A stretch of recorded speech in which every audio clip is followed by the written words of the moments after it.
말씀을 함께 나눕니다. 우리 오늘부터 여호수아를 함께 살펴봅니다. 여호수아 2장 8절부터 우리 14절까지 말씀, 구약성경 여호수아 2장 8절부터 14절까지입니다. 여호수아 2장 8절부터 14절.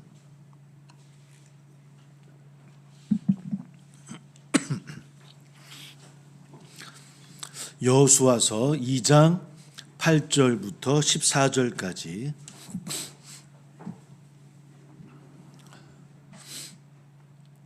우리 같이 함께 한번 봉독합니다. 시작. 또 그들이 눕기 전에 라합이 지붕에 올라가서 그들에게 이르러 말하되 여호와께서 여호수아 2장 8절부터 맞죠? 좋은 점만 읽고 있는 것 같아서 다시 여호수아 2장 8절부터 14절까지 같이 함께 봉독합니다. 시작. 또 그들이 눕기 전에 라합이 지붕에 올라가서 그들에게 이르러 말하되 여호와께서 이 땅을 너희에게 주실 줄을 내가 아노라. 우리가 너희를 심히 두려워하고 이 땅 주민들이 다 너희 앞에서 간담이 녹나니 이는 너희가 애굽에서 나올 때에 여호와께서 너희 앞에서 홍해 물을 마르게 하신 일과 너희가 요단 저쪽에 있는 아모리 사람의 두 왕 시온과 옥에게 행한 일 곧 그들을 전멸시킨 일을 우리가 들었음이니라. 우리가 듣자 곧 마음이 녹았고 너희로 말미암아 사람의 정신을 잃었나니 너희의 하나님 여호와는 위로는 하늘에서도 아래로는 땅에서도 하나님이시니라. 그러므로 이제 청하노니 내가 너희를 선대하였은즉 너희도 내 아버지의 집을 선대하도록 여호와로 내게 맹세하고 내게 증표를 내라. 그리고 나의 부모와 나의 남녀 형제와 그들에게 속한 모든 사람을 살려주어 우리 목숨을 죽음에서 건져내라. 그 사람들이 그에게 이르되 네가 우리의 이 일을 누설하지 아니하면 우리의 목숨으로 너희를 대신할 것이요 여호와께서 우리에게 이 땅을 주실 때에는 인자하고 진실하게 너를 대우하리라. 아멘. 우리 모세 오경 가운데 출애굽기, 신명기, 민수기 몇 가지 살펴 함께 보았었습니다. 모세 오경, 보통 이제 광야 오경이라고 얘기하기도 하고, 사실 모세 오경은 우리는 5권으로 나눠져 있지만 하나의 두루마기입니다. 한 책인데 그걸 나눠서 우리가 이렇게 정경화되어서 읽고 있고요. 쉽게 하면 5권이지만 5개 경전이라고 이렇게 유대인들은 알고 있습니다. 보통 이제 모세 오경이라고 이름 지은 것은 아마 저자가 모세일 것이다라고 해서 모세 오경, 모세에게 주어진 말씀이라고 이렇게 이야기하고 있긴 하지만 또 요즘 많이 좀 또 다른 의견들이 있죠. 신명기 같은 경우도 이제 모세의 죽음 이후에 일어났던 사건들이 이렇게 있는 거 보면 모세의 이야기뿐만 아니라 아마 그 후대 제자 그 후대 모세를 삼았던 유대인들을 통해서 쓰여진 책들이 수도 있겠다라는 생각도 해보게 되어집니다. 모세 오경은 전체적인 이야기를 요약하면 율법과 약속에 관한 이야기입니다. 율법을 알고 있듯이 모세를 통해서 이스라엘 민족들이 주어진 말씀, 그 지켜야 될 계약들, 이런 이야기들이 율법일 것이고요. 또 하나는 약속입니다. 약속은 너를 큰 민족을 이루겠다라고 그 선조를 통해서 주어진 말씀이 이스라엘 민족을 통해서 가나안에 정착되어지는 그 약속. 그러니까 사실은 율법은 이미 이루어진 것이고 모세오경 안에서는 아직은 그 약속은 땅을 주겠다고 말씀하셨지만 아직 이루어진 것은 아니고요. 연장선상에서 여호수아가 이제 포함되어집니다. 그래서 보통은 여호수아까지 합쳐서 모세 육경이라고 이야기하는 분들도 많이 있고요. 그래서 그 약속이 이루어지는 내용이 여호수아의 이야기입니다. 보통 완성됐다라고 이야기하지는 않고요. 보통 신약의 예수 그리스도의 십자가의 부활을 통해서 완성되어진 것이라고 신학적인 의미는 부여하고 있고 성취되어졌다라는 말로 보통 표현을 이렇게 합니다. 그러니까 성취되어져 가는 과정이 여호수아의 말씀입니다. 여호수아는 이제 24장까지 있고요. 1장에서 5장까지는 이제 가나안으로 들어가는 과정들이 이제 기록되어져 있습니다. 모압 땅에 머물러 있었던 이스라엘 민족들이 우리 알고 있듯이 이제 여리고성 요단강을 건너서 여리고성 마이성에 들어가는 과정들이 1장에서부터 5장까지 들어 있고요. 6장에서 12장까지는 7년에 가까운 시기 동안에 이제 가나안을 정복하는 이야기, 여호수아를 중심으로 해서 이스라엘 민족들이 7개 족속과의 전쟁들, 7개 족속의 31명의 왕이 또 이제 생명을 잃게 되어지는 그 과정들이 6장에서 12장까지 이루어져 있고요. 13장에서 24장까지 좀 지리한 내용입니다. 땅을 나누는 일. 우리에게는 지루하지만 누구에게는요? 유대인들에게는 지루한 땅이 아닙니다. 지루한 내용이 아닙니다. 우리 선조의 땅이 기록되어진 그런 말씀이기 때문에 지금도 그거 가지고 싸우기도 하고 막 그런다고 하죠. 하여튼 그런 땅을 나눔에 관한 이야기가 이제 13장에서부터 마지막까지 거의 반을 차지하고 있습니다. 그러니까 사실은 여호수아의 내용은 복잡하지는 않습니다. 가나안으로 들어가는 것, 전복하는 내용들, 땅을 분배하는 내용들 사실은 간단하지만 또 그 안에서 우리가 또 말씀을 통해서 또 하나님의 또 목소리를 들을 수 있는 시간이 되어지기를 바랍니다. 일단 출애굽 세대가 이제 모두 세상을 떠나가고 이제 가나안을 정착을 하고 가나안을 향해서 나가게 되어집니다. 출발하게 되어지는데요. 1장 2절을 한번 읽어보겠습니다. 1장 2절의 말씀. 여호수아 1장 2절입니다. 같이 한번 읽어볼게요. 같이 시작. 내 종 모세가 죽었으니 이제 너는 이 모든 백성과 더불어 일어나 이 요단을 건너 내가 그들 곧 이스라엘 자손에게 주는 그 땅으로 가라. 그 땅으로 가라라고 합니다. 그러니까 가나안을 향해서 나아가는 근거는 하나님의 명령입니다. 명령이 주어졌기 때문에 그 명령을 따라서 가나안으로 이스라엘 민족들은 나가게 되어집니다. 이때 아마 이제 여호수아가 한 80세였을 것이라고 봅니다. 80세 정도. 여호수아는 늘 모세와 함께했던, 늘 그 곁에, 출애굽에 다 기록되어 있지 않지만 늘 곁에 머물렀던 그런 사람이었었습니다. 르비딤 전투에서 처음 나가서 싸웠던, 앞장서 싸웠던 것도 청년 여호수아였고요. 그때는 40세겠죠, 그죠? 40년 전이니까요. 아마 늘 모세 옆에 또 시내산을 향해 같아서 또 시내산 그 밑에까지 따라갔던 사람도 여호수아이기도 하고 또 모세의 후계자로 하나님의 명을 받기도 하였고 그래서 늘 모세와 함께했고 하나님의 말씀을 들었던 그런 존재가 바로 여호수아고 여호수아를 통해서 가나안을 향해서 나아갈 것을 하나님의 명을 받게 되어집니다. 근데 사실은 두렵지 않겠습니까? 그렇죠? 우리 한번 9절을 한번 읽어보겠습니다. 우리는 잘 알고 있는 이야기고 많이 고백하는 말씀이기도 합니다. 9절 같이 읽습니다. 시작. 내가 내게 명령한 것이 아니냐. 강하고 담대하라. 두려워하지 말며 놀라지 말라. 네가 어디로 가든지 내 하나님 여호와가 너와 함께 하느니라 하시니라. 우리 보통 이제 내일인 우리 아이들 수능 시험 보는 날인데 우리 아이들한테 많이 주어지는 말씀이에요. 강하고 담대하라. 떨지 마라. 두려워하지 말라. 하나님 너와 함께 할 거야. 배운 거 마음껏 다 발휘하고 와. 이렇게 저도 아이들한테 얘기했던 것이 기억이 나는데요. 근데 이 강하고 담대해야 되고 두려워하지 말아야 되고 놀라지 말라라고 하는 것. 그 근거가 있어요. 왜 두려워하지 말고 왜 담대해야 되고 왜 놀라워하지 말아야 될까? 근데 그 근거가 7절이에요. 사실은 이 9절의 말씀보다 우리가 더 기억해야 되는 말씀이긴 합니다. 7절 말씀을 함께 읽어보도록 할게요. 7절 말씀 같이 시작. 오직 강하고 극히 담대하여 나의 종 모세가 내게 명령한 그 율법을 다 지켜 행하고 우러나 좌로나 치우치지 말라. 그러면 어디로 가든지 형통하리라. 어디로 가든지 다 형통합니다. 어떻게 하면? 그 율법을 다 지켜 행하면 그 율법을 다 지켜 행해서 좌로나 우로나 흔들리지 아니하게 되어진다고 한다면 왜 두려워하느냐. 놀라지 말아라. 어떤 일이 있다 할지라도 담대해라.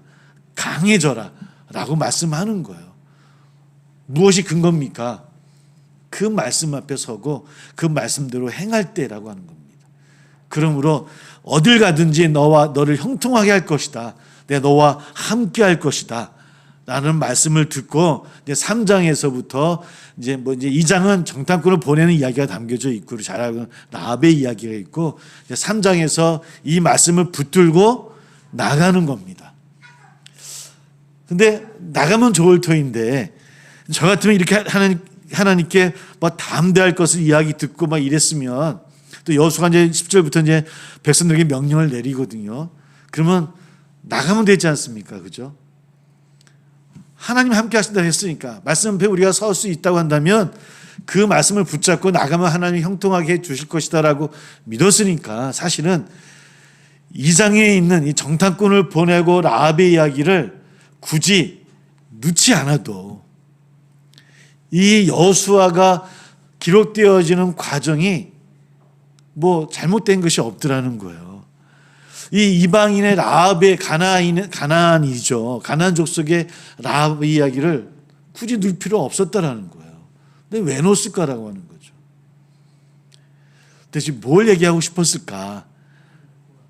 하나님이 요구하는 거야. 왜 구원? 무엇을 넣었을까? 우리 한번 이런 것들을 생각을 해보려고 해요. 자, 2장에 이제 가보게 되어지면 이제 정탐꾼을 보냅니다. 정탐꾼을 보낸 이야기는 우리 광야할 수도 있었죠. 그죠? 어디에 있었습니까? 가데스바냐에서 몇 명을 보내죠? 12지파에 12명을 보내요. 그죠? 보내서 들어가서 그들이 40일 동안에 정탐을 합니다. 가나안 땅을. 그래서 와서 이제 그 정탐한 것을 보고를 하죠. 우리 알고 있듯이 10명의 사람들은 뭐 좋은 땅이라고 이야기하면서도 거인이 있습니다. 그건 철기 문화입니다. 우리 들어갔다가는 큰일 납니다. 다 죽습니다. 이런 내용이라고 한다면 갈렙과 여호수아만이 하나님의 말씀에 따르는 보고를 하게 되어졌던 것. 이런 실수를 해서 그럴까요? 야, 이거 다 보내면 안 되겠다. 여호수아가 생각했던 것 같아요. 걔 또 이상한 말을 하는 사람이 있을 것 같다라고 해서 몇 명이요? 2명만 보냅니다. 2명만. 그러니까 이때 이스라엘 민족들이 몇 명이었다고 우리 인구 조사를 했다고 말씀 나눴습니까? 60 몇 명이요? 60만 1000명이에요. 60만 1000명. 60만 1000명. 그러니까 60만 명 가운데 몇 명이요? 2명. 그러니까 그 2명은 정말 똑똑한 사람이었을 것 같고요. 정말 여호수아와 하나님의 마음을 잘 알고 있었던 사람이었을 것 같고 이상한 소리 할 만한 사람을 뽑지는 않았을 것 같아요. 한 번에 실수가 있었으니까 이번에는 정말 하나님 앞에 신실하고 용감하고 두려워하지 아니하고 담대한 그 땅을 통해 하나님 주시는 그 말씀을 잘 전달할 2명의 정탐꾼을 보내게 되어집니다.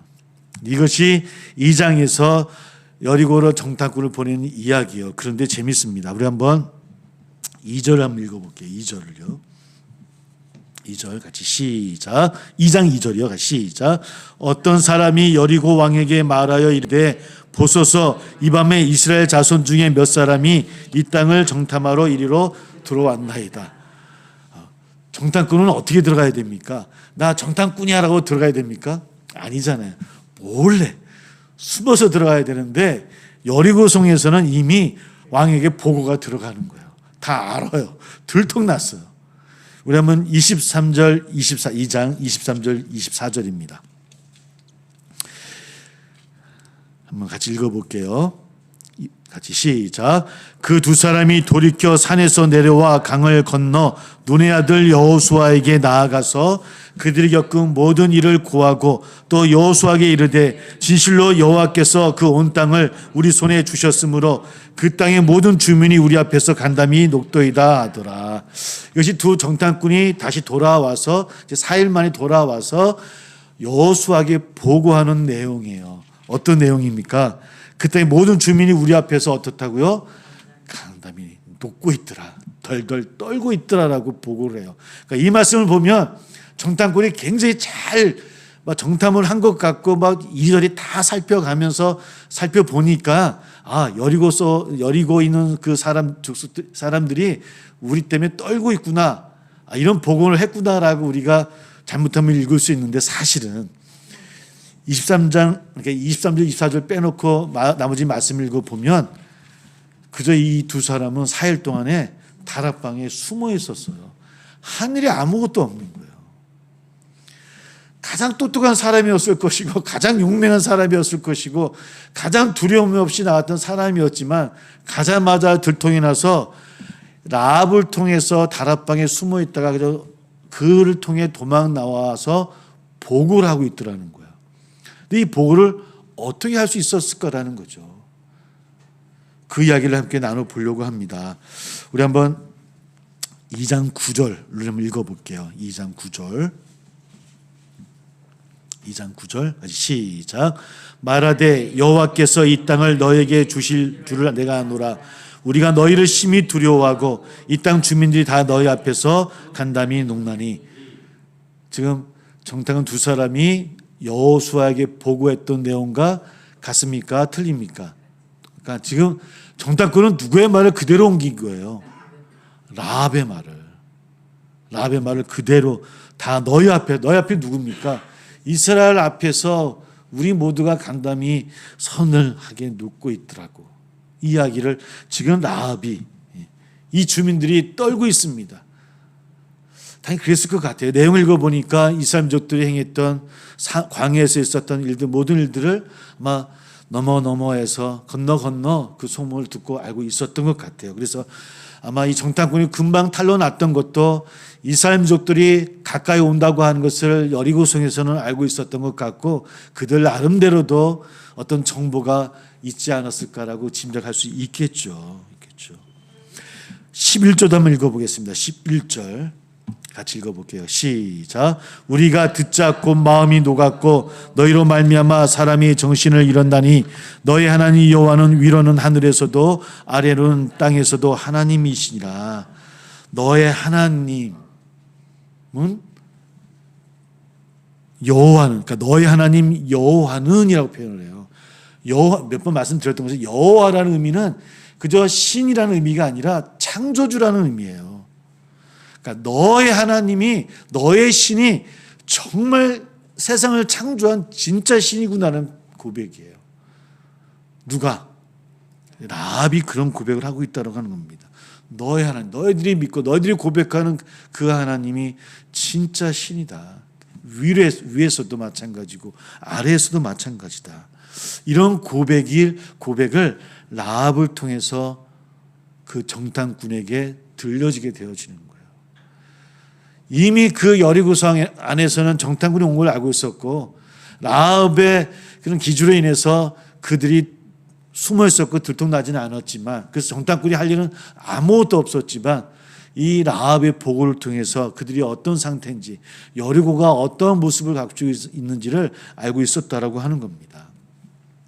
그 당시 여리고성은 이중벽이었다라고 얘기합니다. 여러 가지 고대 여러 의견이 있지만은 이중벽이었고요. 굉장히 튼튼한 성벽이었고 얼마나 넓고 컸냐면 그 성벽 위에 집을 지을 정도였어요. 그러니까 그를 드나드는 사람들은 그 성벽 위에 있는 그 집이 거의 모두가 요즘 이야기하면 여관처럼 이런 것을 있던 곳이 이 성벽 위였다고 하면 라합의 집도 거기였을 것이다 이야기하고 보통 우리 성경에도 기생 라합이라고 이야기해서 달리 이야기하는데 많은 학자들은 아마 그런 여관 주인, 숙소를 운영했던 여관 주인으로 해석하는 게 가장 바람직할 것이다라고 이야기를 합니다. 그렇기 때문에 그런 다락방도 있었던 것 같고요.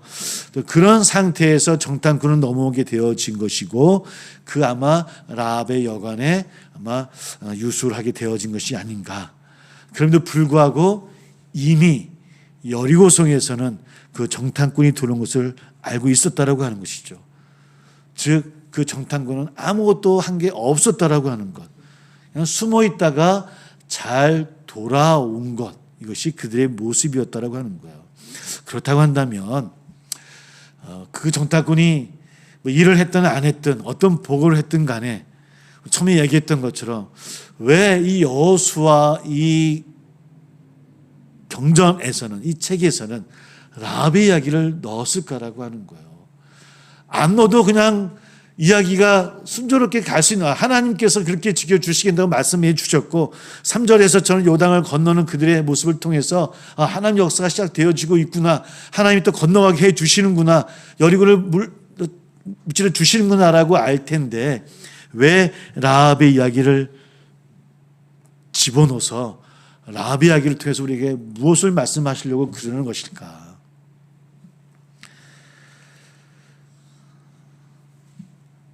사실은 주인공이 이스라엘 민족이잖아요. 그렇죠? 여호수아와 여호수아의 군사력, 여호수아의 민족이 되어져야 되는데 사실은 여리고성 하면 우리가 누가 기억나는 겁니까? 라합이 기억나요.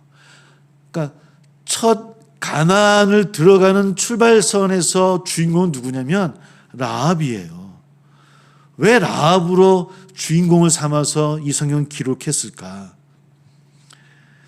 하나님께서 원하시는 그 하나님 나라, 가나안을 정착하시려고 하는 이유는 그 가나안 땅을 하나님께서 거룩하다고 명하셨고 이스라엘 민족을 거룩한 나라로 부르셨고 그 나라로 거룩한 백성을 들어가게 하시는 거예요.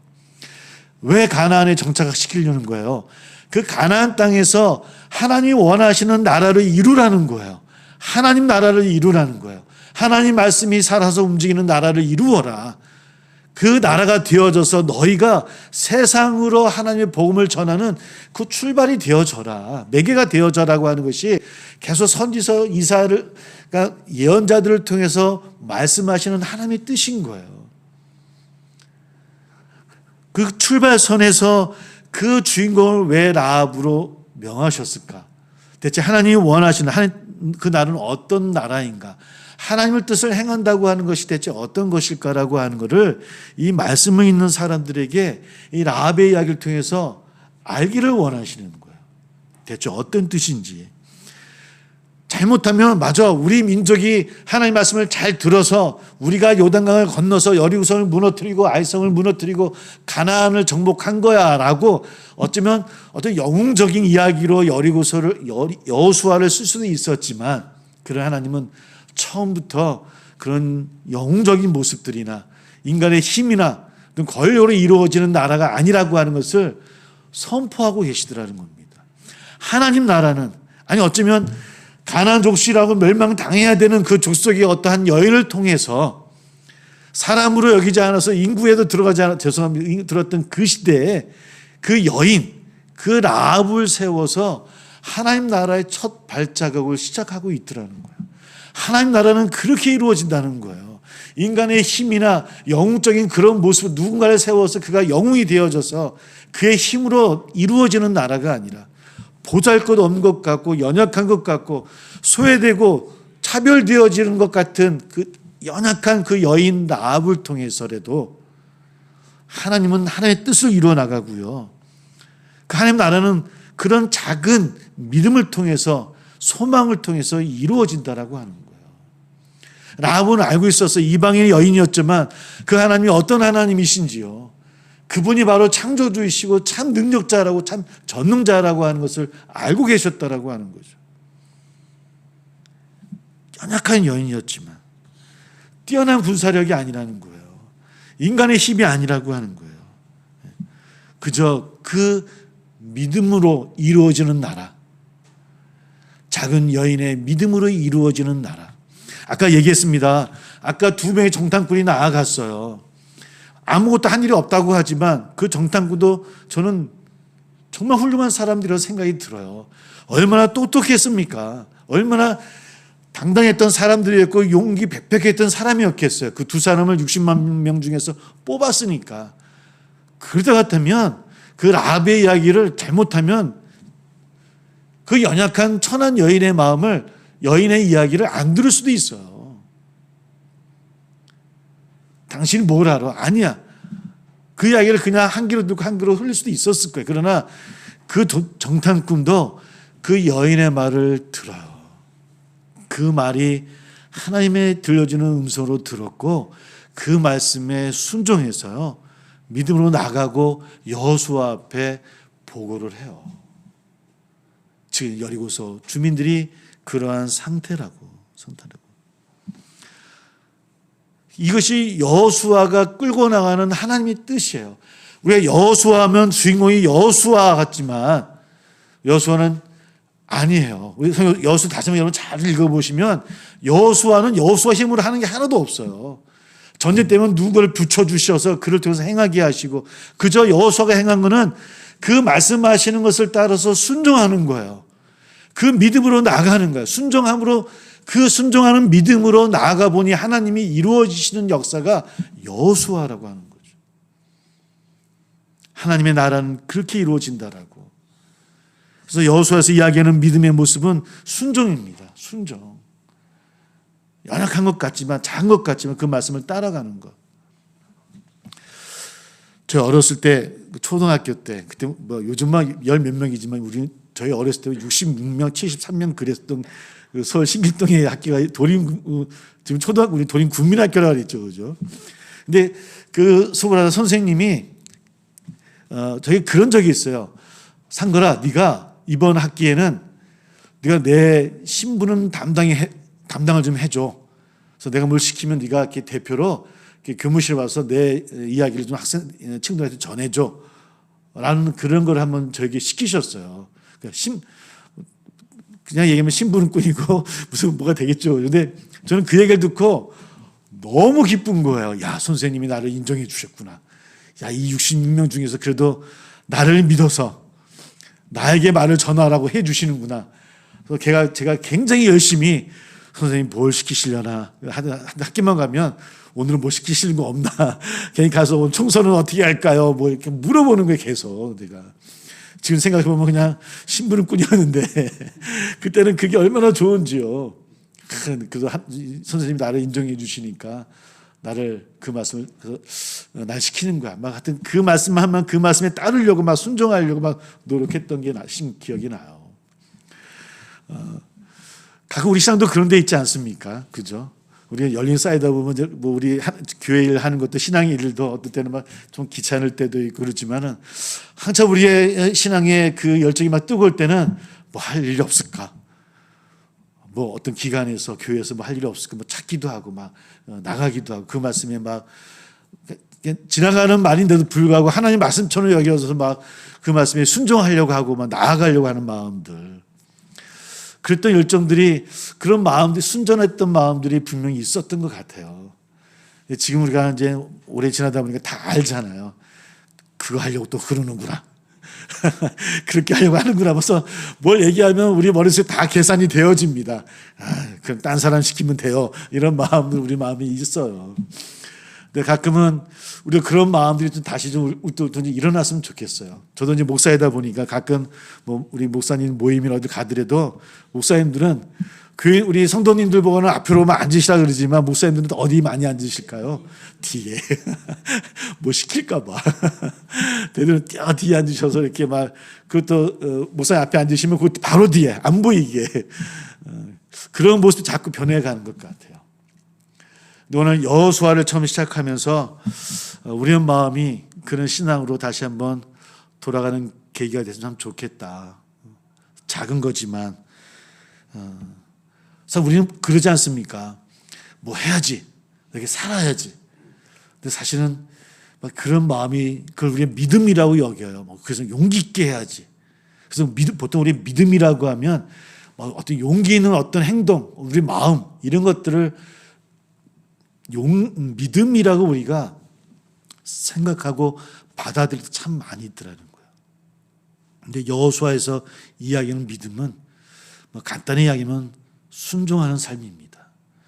그 말씀 하나하나에 또 어떤 사람을 통해 들려주시는 그 말씀을 통해서 하나님의 음성으로 들어서 그 말씀을 순종하며 나가는 삶. 여호수아가 바로 그런 이야기입니다. 그 첫 번째 주인공으로 오늘 라합을 세웠어요. 어떤 영웅이 아닙니다. 힘이 있어서도 아니고요. 어떤 군사력이 강해서도 아닙니다. 작은 어떤 여인의 그 순종하는 믿음을 통해서 아무것도 한 일 없는 것 같은 그 두 정탐꾼의 마음을 열었던 순종하는 그 믿음을 통해서 하나님 나라는 이루어지고 있다라고 하는 거죠. 오늘 세안교회도 그런 마음의 성도님들의 모습을 통해서 하나님 나라가 이루어지기를 소망합니다. 하나만 좀 더 볼게요. 우리 한번 13절을 한번 읽어보겠습니다. 13절 같이 읽습니다. 시작. 그리고 나의 부모와 나의 남녀 형제와 모든 사람을 살려주어 우리 목숨을 죽음에서 건져내라. 자, 라합이 참 아름다운 여인이라고 하는 것은 그렇게 자기만 구원받을 수 있었겠죠. 그러나 그 정탐꾼에게 어떤 요구를 하게 되어지는데 어떤 요구입니까? 나의 부모, 나의 남녀 형제와 그들이 속한 모든 사람을 위해서 살려달라고 구원의 문제에 대해서 요구하는 라합을 만납니다. 우리도 그러한 기도의 제목들이 있으면 참 좋겠습니다. 지금도 기도하죠. 우리 자녀들을 위해, 또 부모님, 우리의 친족들, 우리 형제들, 아직 주님을 알지 못하는 우리의 이웃들을 위해서 우리가 열심히 기도하지 않습니까? 그 기도하는 마음이 정말 하나님이 순전히 여기는 그런 마음이 아닐까. 나의 구원도 중요하지만 우리가 기도할 때마다 우리 가족들의, 우리 친족들의 그 구원을 위해서도 기도해야 되는, 우리 교회가 이제 이번 주면 11월 26일이 생일이에요. 처음 예배 드린 날인데 이제 17살입니다. 이제 사춘기가 지났습니다. 사춘기는 지났기 때문에 성장을 해야 됩니다. 더욱더 우리가 내적인 성도도 중요하고 여러 가지 삶도 중요하지만 정말 성장은 뭡니까? 나를 위한 신앙에서 우리를 좀 바깥으로 흘려보내는 신앙이 성장하는 신앙이 아닐까. 우리의 사랑하는 사람들, 가족들을 위해서도, 그들의 구원을 위해서도 우리 함께 기도하고 서로 중보하고, 혼자 기도하지 마시고 함께 기도 제목 나누면서 우리 이렇게 한번 하나님 일들을 이뤄나가는 우리 모두가 되기를 주의 이름으로 축복합니다. 이렇게 기도하겠습니다.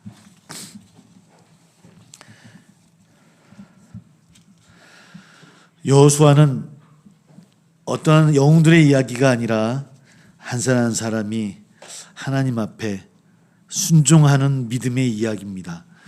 우리의 신앙의 모습도 그러한 줄 압니다. 우리가 더욱더 한 여인 라합처럼 참되는 하나님을 알고 그 말씀에 순종하며 나가는 우리가 될 수 있도록, 그래서 우리가 말씀을 더 헤아려야 되는 것, 우리의 의가 믿음이 되어지지 아니하고 하나님 말씀으로 순종되어지는 믿음이 될 수 있도록 더 말씀을 묵상하고 기도하는 우리 되게 해달라고, 또 각자의 기도 제목이 있는 줄 압니다.